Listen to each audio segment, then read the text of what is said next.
Hi! So for today's video, I want to talk about the safety of our DNA, our identity. So, let's get to it. Okay. Okay. Alright, Betsy. Calm down. Calm down. Between 2012 and 2013, Heather Dewey Hadborg started working her Stranger Visions project. Her main goal of the project is to bring awareness on how our DNA is actually not that safe and that anyone can pick our DNA without our consent. Now, earlier this year, I had the great pleasure of seeing the exhibition in person when it was in town in Philadelphia. Now, seeing at the exhibition made me wonder, how safe is our DNA, especially now that we're living in a time that commercialized DNA testing kit is becoming more popular and actually normal. So, I did some digging. From Heather's personal website, it describes her as, Heather Dewey Hadborg is an artist and biohacker who is interested in an art as research and technological critique. There's also a 2014 TED Talk where she explains to the audience that prior to this project, she had zero knowledge or skill on how to extract and analyze DNA. She also tells her audience the origin story of this project. She says that the idea came one day when she was at her psychiatrist's office and she saw a strand of hair stuck behind a glass. Just by looking at the hair, she started thinking about the owner's how the owner acted, where's the owner from, and especially how does the owner of that hair look like. Her obsession of wanting to answer these questions actually led her to start this Stranger Visions project. Okay, so her first step was to become a member at the DIY lab named GenSpace in downtown Brooklyn. There she learned about biotechnology such as how to extract and analyze the DNA. And after that, she went out to Brooklyn and picked up random objects off the floor, such as chewing gum, cigar butts, and I think strands of hair. She found them. After that, she went back to the lab and just extracted DNA. After weeks of trial and error, she was able to get the stranger's eye color, hair color, and sometimes the face structure. Now, her trial and error lasted for weeks. And during that time, she actually went online, and she found that a guy named Orta uploaded his actual raw DNA from his 23andMe results. So Heather, she went ahead, used that raw DNA, plugged it into a software, and constructed the guy's face from the raw DNA. And Heather did the same thing. She went ahead, did the whole 23andMe testing kit, shipped off her DNA, and then 23andMe gave her raw DNA file, and she did the exact same thing. So at this time she had two 3D printed faces. One was Orca and the other one was Heather's, and that just proved to her that what she was trying to do is possible. She just had to get her trial and error her trial and error to actually work, and it eventually did. So at this point, we know that Heather's project was a success. We know that someone can actually go out to the street, pick up our DNA that we leave behind, and reconstruct our face. We also know that if someone gets hold of our raw DNA file from all of these DNA testing kit companies, then they can also steal our face in that method. Now this begs another question. Can we trust these DNA testing companies? Money. Now these companies are actually becoming popular each year. We see so many videos on YouTubers reviewing their 23andMe results, and these kits are sometimes given out at sporting events for free. What is concerning about these kits is that you're essentially giving your rights away. For example, 23andMe shares your DNA results to third parties and research for pharmaceutical companies. Yes, I mean, like, you can opt out of them. And yes, you actually can take your name and other like sensitive information out when you share like your DNA to those third companies or pharmaceutical companies. But can you still trust them? But we're gonna talk a little bit about that later. Also, we know that DNA are unique, and I know that when you want to opt in to share your DNA to these outer companies, they try to hide your identity as best as possible. But as I said, DNA are a unique thing, so anyone can actually do like some backward engineering and point it back to the original owner. So there's that to actually consider. Another thing I want to talk about. It is not uncommon to hear that a company was breached or that they had like a cyber attack. Like, even the big tech companies, they are not excluded to this cyber attacks. Like, for example, this year alone, we heard about the Twitter hack, how they hacked like the high profile celebrities. So at any time, these DNA companies are vulnerable of a cyber attack. And actually, that's just what happened this year. GED Match, a free online DNA database where anyone can share their DNA in search of like wanting to connect with relatives or to see if they have relatives out there, or just to get to know about their like family tree. And this GED Match website is up to the user. Like, they themselves upload their raw DNA to this website. Okay, I guess that's important. So it doesn't matter from which DNA testing company they got their raw DNA file from. They just take that file and upload it to the GED Match database. So that's just something important to like kind of distinguish that GED Match is just a database that the user puts your file up, whereas like all the other DNA testing companies, you just send like your spit or whatever they tell you to do, send it to their lab, and then they what you get back is your information about your family tree. So, important distinction to say. GED Match was breached this year. So GED Match was on the news not too long ago for working with the law enforcement to catch the Golden State Killer. Now, this was a problem because law enforcement used the DNA and family tree to catch the Golden State Killer. Now, GED Match has roughly 1.5 million users, and this breach hit all of their users by resetting the users' accounts and opting all of them into sharing their DNA information to the law enforcement. Even if like earlier they chose that they wanted to opt out, this breach opted them in automatically. So this breach lasted about 3 hours. The company owner of GED Match said the following on a Facebook post. This was orchestrated through a sophisticated attack on one of our servers via an existing user account. Now this breach is still undergoing investigation as what was the motive. At least it was an undergoing investigation when I first started doing this research, which was about a month ago, and now I'm doing this video. Okay, now the following week, another breach actually happened with the sister website of GED Match. Now, the sister website is MyHeritage, and it is an Israel-based genealogy website. It seemed that the hacker that breached GED Match accessed the email address and fished those email to a fake website where users have to give their like login credentials.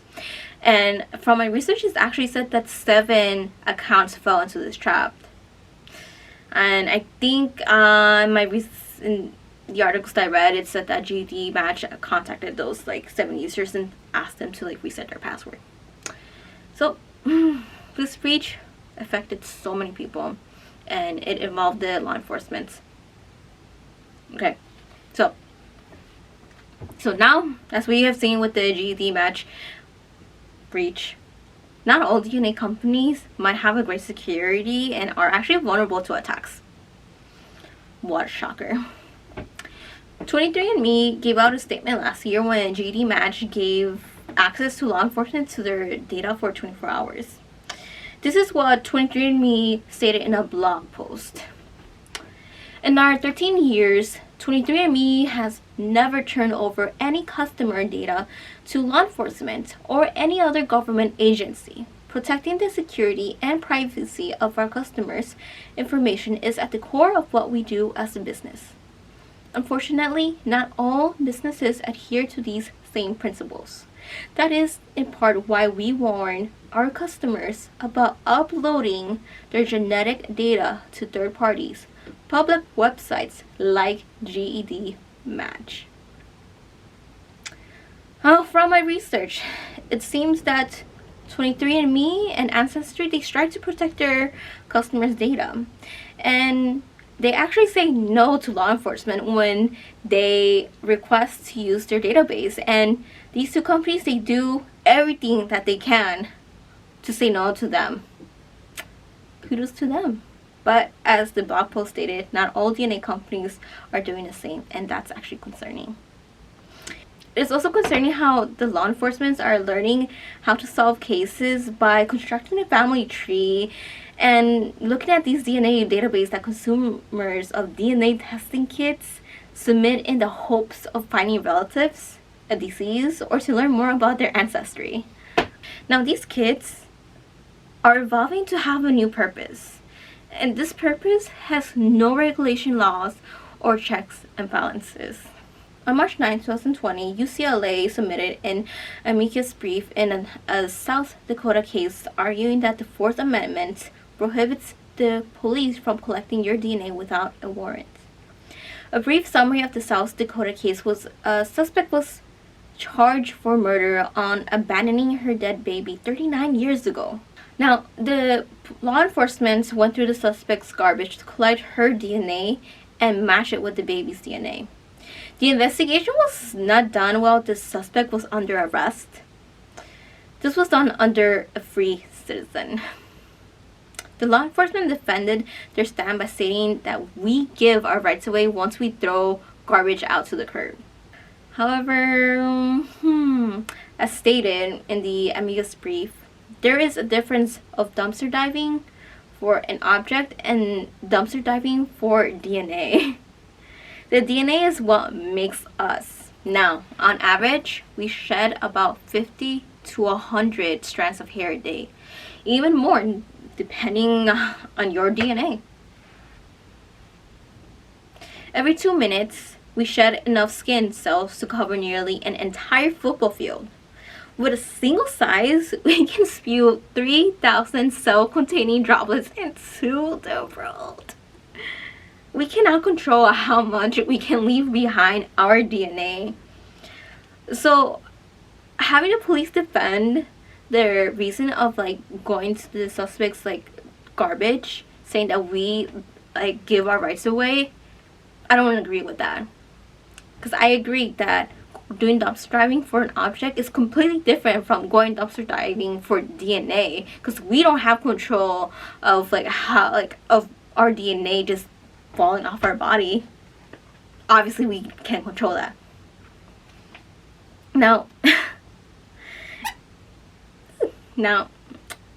this technique actually allows the police department to create their own DNA database by going out to like anyone's garbage, getting their DNA and logging it in.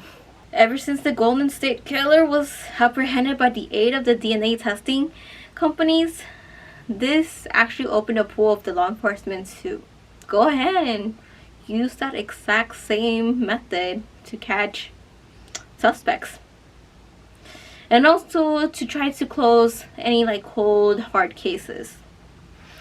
Now, This actually can be a benefit of like using DNA to close like those hard cases, but again, it needs to be regulated. Like they just cannot go ahead and do it and violate our Fourth Amendment. I just want to say this, even if you yourself did not participate in taking part of these DNA testing kit companies, it all takes up to like your relative to your like third cousin to take one of these DNA testing kits for those companies to have your own DNA. Because close families, we all share some part of similar DNA. So it can, like, someone can actually guess your own DNA. And there was actually a study on that. So in 2019, the University of Washington were testing if they can impersonate a fake genetic profile and link it to a family to gain DNA information of the family. GED Match provides graphics on how relatable you are to a specific user.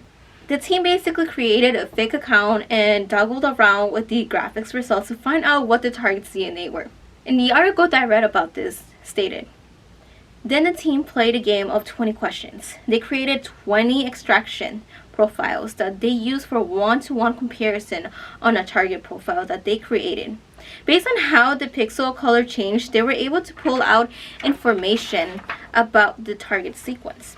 For 5 test profiles, the results extracted about 92% of a test unique sequence with about 98% accuracy. So this experiment actually proved that anyone can create a fake account in the GED Match website and kind of insert themselves into a family to extract information about that specific family, DNA information. And then, I don't know how they can use that information just for evil intent. So this finding was actually shared to GED Match. By now, this may not be a security risk anymore. But we can say it was back then in 2019, and it took a team outside of GED Match to bring awareness of such security risk. Okay, so now at this point you're probably asking, great, anyone can get our DNA, but what can they actually do with it? Great question. So let's get into that. Now you're probably asking, great, anyone can get our DNA, but what can they actually do with it? Great question. Now let me answer that for you. We know that technology grows every single day. Like, we hear about new technologies here and there, and now combine that with these DNA testing company, we can say that someone can literally steal your face and use it for criminal activity. Let me expand on that. For example, in 2010, a Caucasian man used a lifelike black mask for a string of robberies in Cincinnati, Ohio. The police officers falsely arrested an African American, accusing them of doing all those robberies. Now, this incident didn't happen because DNA was stolen, but it was mentioned that, for example, in 2010, a Caucasian man bought a lifelike face mask of an African American and used it for a string of robberies in Cincinnati, Ohio. Now this example does not have anything to do with DNA, but I'm including this here because it's an example of how like our technology from today can actually reconstruct a face, that anyone's faces, and use that for a robbery, and they can falsely put someone into jail. Now, there must be regulation on the DNA that we leave behind and how anyone can use our DNA. We cannot control of the hundreds and thousands DNA that we shed daily, hourly, every second. And we need to have a more open discussion how we can protect ourselves. There also has to be some sort of regulation and how we can protect the people that we love. So please, take care of yourself out there. See you in the next one. Bye.